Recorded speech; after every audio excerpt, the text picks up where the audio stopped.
Hi, it's Janette here from Case Flower School. So today's top tip, we're talking about red roses. And this variety is called Red Naomi. You can also get White Naomi, by the way. And the grower that these particular roses came from is PortoNova. And they're renowned for having the most magnificent Naomi roses. That's all they actually specialise in PortoNova, is just growing Red Naomi and White Naomi roses. And just a couple of facts for you.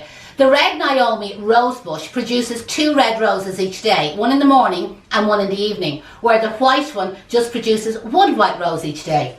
Now when you're purchasing the roses, you purchase them by length. These are just 55 centimetres, so they're actually quite short, but you can still see the heads are magnificent on them. I just want them for an arrangement where I'm using short stem roses. I'm going to be cutting them quite short.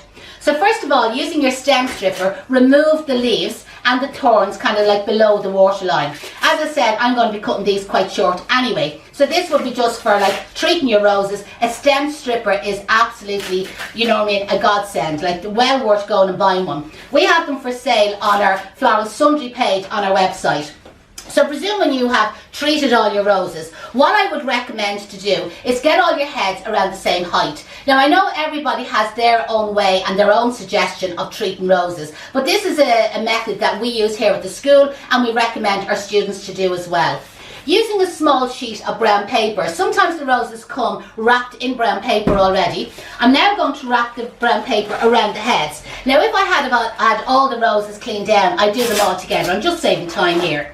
So there we go, we have the roses wrapped up with the brown paper. The brown paper will support the heads while they have their first drink. Have you ever noticed that you'd buy roses, put them in water, and the heads are all gone over the next day? And that's because, again, they weren't supported, especially with them large-headed roses. But another problem with the drooping roses is because there's an airlock in the stem. So the next thing you do is you remove approximately 1.5 to 2 centimetres of stem off the end on a 45-degree angle. Always cut away from yourself with the scissors so that you don't cut your finger. Now we recommend to use this chemical, just off camera there, called Quick Dip. And this is a chemical that you can only buy off a flower shop or a flower wholesalers. And normally I recommend to put 3 centimetres of that into a disposable cup. There's nothing wrong with using a plastic cup if you want to. And then what we do is we place about 1 centimetre of the stem in the Quick Dip for literally 1 second. And that's why it's called Quick Dip. So basically in and out, and then place these into a bucket of cold water with flower food in it. I would leave the paper wrapped on for at least an hour. Sometimes a little bit longer, and then after an hour I remove the paper, and then your roses will all blow naturally, plus all your heads are going to be standing up straight. You could repeat that Quick Dip treatment, you know what I mean, every day, every second day or every third day. The more you repeat it, the longer the flowers are going to last. Basically what Quick Dip is, it's a hydrator. It gets the water up the stem much faster.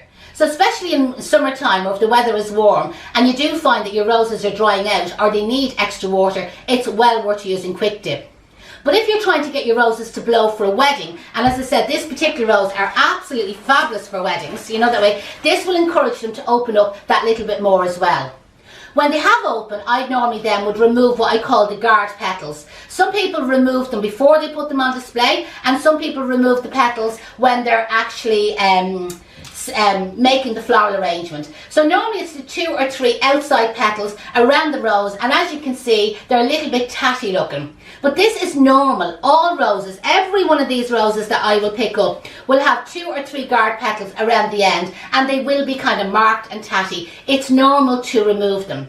Some florists like to leave them on and they feel it's part of the flower, like leave it on. But to the customer, when the customer gets these roses, they immediately think, oh, the rose is dead, there's all these bad petals. So that's why we just kind of like pinch them off, like grab the rose petal at the end and just pinch off that petal. You can keep all them petals if you want to, but that's what the petals look like, and as I said, they don't look as nice. So the best of luck with your roses. If you do have any questions or any suggestions, feel free to post the comments in the comments below. Best of luck.